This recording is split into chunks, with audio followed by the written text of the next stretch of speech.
away from that, the Health and Safety Committee set up to investigate the health and safety regime governing Ghana's mining sector is calling on the Ministry for Lands and Natural Resources to empower the Minerals Commission to crack the whip on mining companies that flout the law. This follows the revelation by the committee that many mining companies invited to present their health and safety plans failed to respond to the committee.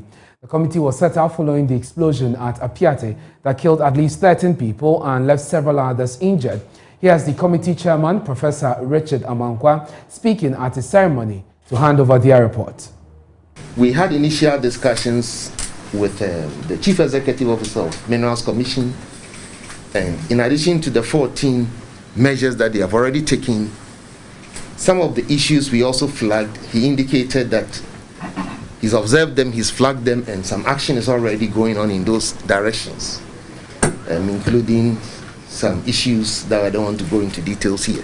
So I believe that as we present this report today, with the action already going on, your good self, Honorable Minister, you will engage Minerals Commission and let them continue with the work that they are doing in this regard. The Minister, Samuel Abu-Jinapor, said the report is going to be an invaluable report which will guide matters to do with health and safety in Ghana's mining industry.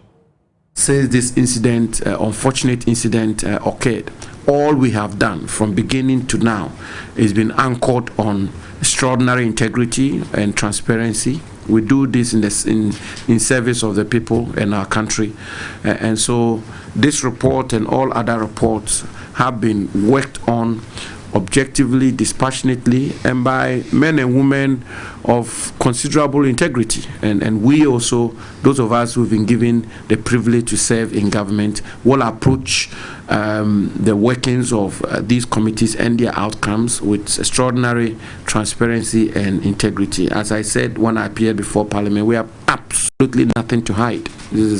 Everything is above board. We are discharging our duties with fidelity and loyalty to our oaths, and that's exactly what we're doing. Join us via Zoom for some analysis on this report and matters arising is someone with over 20 years experience in the mining industry, Dr. Frank Boateng, Senior Lecturer and Vice Dean of the Office of Research, Innovation and Consultancy at the University of Mines and Technology, Tarkwa. We are grateful for your time, sir.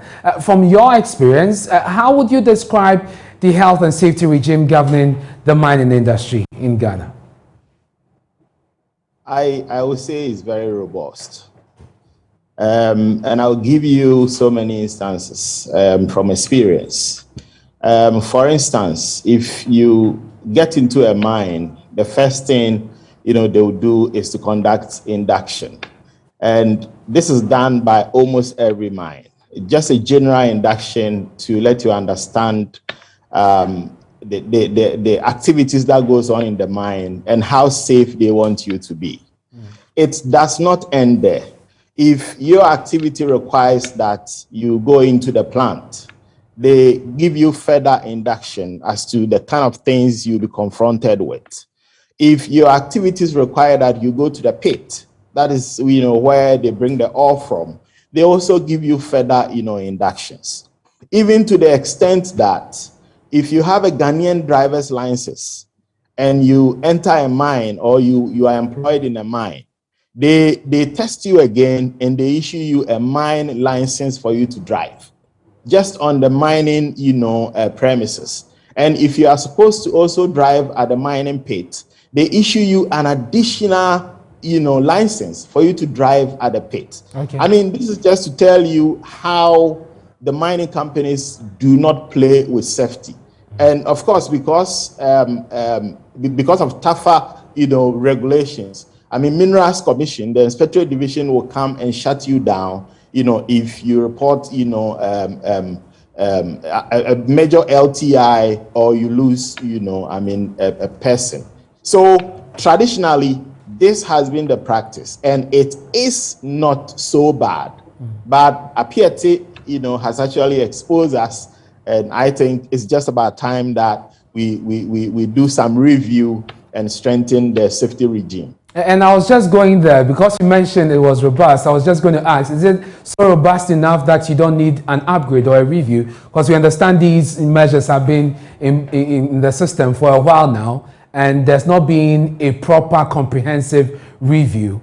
Would you say that is what may have contributed to what some have described as falling standards and what may have led to this Apiati incident? Okay, so let me take it from this angle.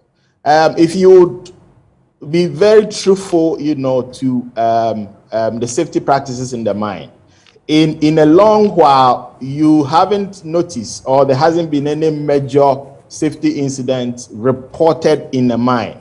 They do happen, you know, once, you know, in a while. But then, I mean, just as everybody is pushing for the minerals and mining health safety and technical regulation 2012 LI 2182, it needs to be revised. And just for instance, I mean, let's look at the Apiati issue. And in recent times, you will see an explosive truck, you know, driving with a front and back escort.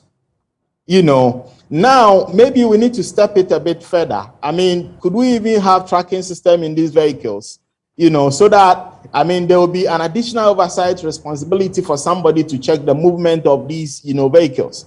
You know, because, I mean, nobody can stop, you know, halfway to go and eat fufu anywhere if we are tracking the movement of explosives and escorts. So this is where we need to go. I mean, it should be technology driven. And that is the angle that I think we need to go if we really want to be more proactive. I'm grateful for your time. That's Dr. Frank Boateng there from the University of Mines and Technology, bringing us some insight into the latest developments. The Committee on Health and Safety presenting their reports to the Ministry of Lands and Natural Resources. You're watching Joy News Prime with me, Ernest.